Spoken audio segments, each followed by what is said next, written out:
এখানে হচ্ছে এই ডিভাইস না।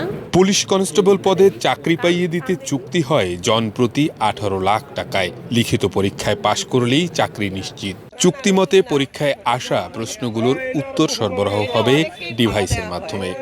অভিনব কায়দায় গেঞ্জির ভিতরে ডিজিটাল ডিভাইস ও কানে লুকানো অবস্থায় ক্ষুদ্র ইয়ারফোন নিয়ে পরীক্ষা দিতে যান কয়েকজন তরুণ, কিন্তু বিধি বাম।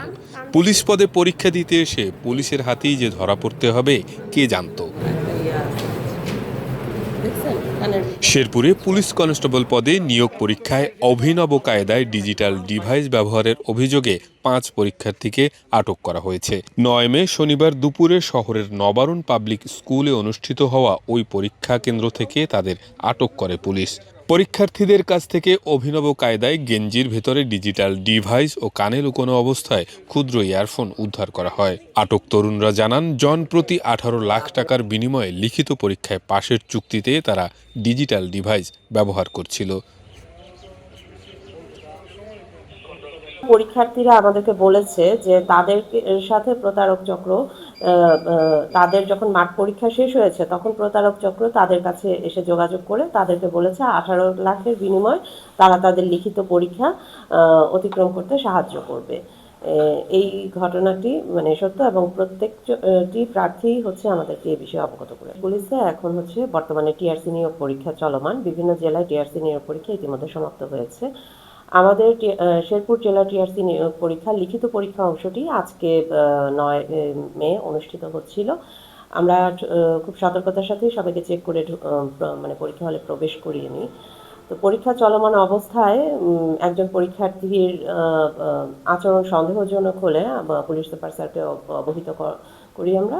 তারপর হচ্ছে স্যারের নির্দেশে সেই পরীক্ষার্থীকে বডি হচ্ছে চেক করে আমরা খুব অদ্ভুত রকম একটি ডিভাইস পাই, ইলেকট্রনিক্স ডিভাইস, এবং একটি ইয়ারফোন পাই, যার মাধ্যমে সে বাহিরে যোগাযোগ করছিল। তাকে এনে তারপর হচ্ছে আমরা আলাদা কাস্টডিতে এনে যখন জিজ্ঞাসাবাদ করি তখন আমাদের সন্দেহ হয় এবং স্যারের নির্দেশে পরবর্তীতে আমরা অন্য কক্ষগুলোতেও হচ্ছে একইভাবে হচ্ছে চেক করি।